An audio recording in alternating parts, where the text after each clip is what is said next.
In this simple video tutorial, I'm going to share with you how you can clear your Instagram search history.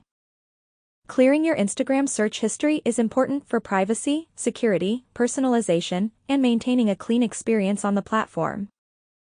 To do this, simply head into your Instagram.